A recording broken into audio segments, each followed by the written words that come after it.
Mutiny on the Bounty by Tim Vickery. Chapter 3. In the Launch. The launch was 7 meters long, and there were 19 men in it. Captain Bligh sat at the back of the launch and looked at his men. The sides of the launch were only 30 centimeters above the sea. "Mr. Hall, look at our food, please," Bligh said. "Yes, sir." Bligh looked away over the sea. The Bounty was very far away now, but there was a small island, Tafua, about 20 kilometers to the west. After some minutes, Mr. Hall, a young officer, said, "Sir, we have 150 kilos of bread, 2 kilos of meat, 6 bottles of rum, and 126 liters of water, sir." "Is that all?" Bligh asked. "We have a small sail and some coats, sir," Hall said. "That's all." "Thank you, Mr. Hall," Bligh said. "It's not much, but we're going to Tafua, so perhaps we can find some more food and water there." Bligh was afraid, but he didn't want them to see that. The men were quiet. They didn't look angry. Next day, they landed at Tafua. They found breadfruit, bananas, and coconuts, but no water. A lot of islanders came down to the sea. "Where is your ship?" they asked. "It sank," Bligh said. "All our friends are dead. We need food and water." The islanders laughed. It was not a friendly laugh. They talked quietly. More men came. Soon there were nearly 100. They began to pick up stones. "Get back into the boat," Bligh said. "Quickly, now." But the islanders killed one man with stones. When the launch went out to sea, the islanders came after it in their canoes. They threw stones at the sailors. "Throw the coats into the sea," Bligh said. "Quick!" The islanders stopped and picked the coats out of the sea. Then the canoes went back to Tafua. "We can't land on any islands then," Bligh said. "Not without a big ship and guns." He looked at his men. They were quiet and afraid. "We must be very careful with our food," he said. "Every man can have a small piece of bread and coconut today, and a cup of water. That's all. When it's cold, we can have some rum. But don't worry. Remember, I'm your captain. Listen to me, and we can stay alive." "Yes, sir." Then the youngest, a boy called Robert Tinkler, said, "I want to go home." Bligh looked at him, and for a minute the boy was afraid, because Bligh was often angry. Then he saw a small, cold smile on Bligh's face. "To England, Robert?" "Yes, sir." "Well, that's about 30,000 kilometers away. So first, let's find Timor. That's much nearer. There are Dutch ships there. They can take us home." "Yes, sir," The boy looked happier. "How far is it to Timor, sir?" For a minute, Bligh didn't answer. He looked away, over the cold green sea. The wind was stronger now, and the sky was dark. "Oh, not far," he said slowly. "Only about 7,000 kilometers. Next morning, the wind got stronger and stronger, and the launch went up and down over big green waves. Everyone was wet, and white water came into the launch. The sailors used the empty coconuts to throw the water back into the sea. At midday, they ate 5 small coconuts and drank some rum, and they ate some wet breadfruit in the evening. The wind and waves were strong all night, so no one could sleep. Next day, the bread was wet, but they didn't throw it away. In the afternoon, it rained, and they caught the water in cups and coconuts. But it rained all night, so everyone was cold and wet. The launch was small, so they could not all sleep. Most men sat up all night. On the 8th of May, it was sunny. The men took off their wet shirts and trousers. Bligh gave them some rum, coconut milk, and 80 grams of bread.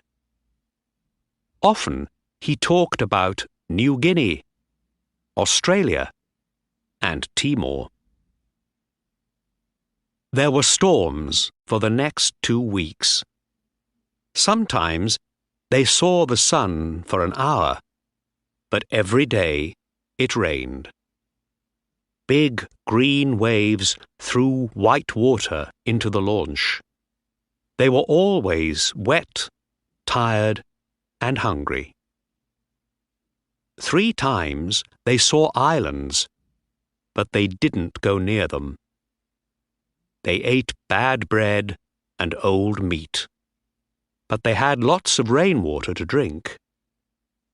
When they were very wet, Bligh gave his men some rum. No one could sleep for more than 1 or 2 hours.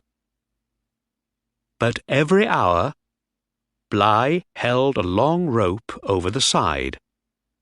The rope had knots in it. The men watched carefully. The knots went behind the launch, and Bligh looked at his watch.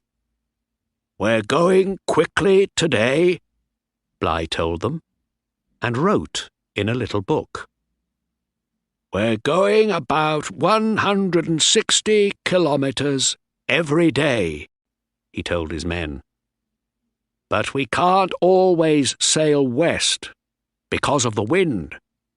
So, I'm sorry, but today we can only have 40 grams of bread." "Bad bread too," said one man, Purcell. "Yes, but it keeps us alive," Bligh answered angrily.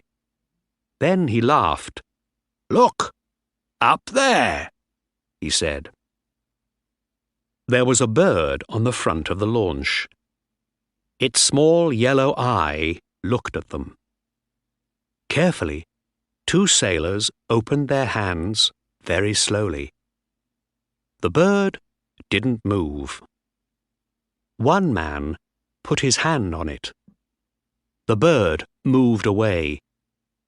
But at the same time, his friend caught the bird's feet and killed it.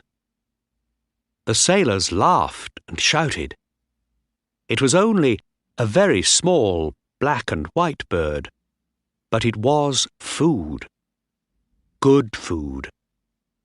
"I caught it," the first sailor said. "No, you didn't, the other man said. I did. Be quiet, Bligh said. Give it to me. He cut the bird with his knife and caught its red blood in a cup. The men drank the blood. Then Bligh cut the bird into 18 pieces and put them in front of him. Right, he said.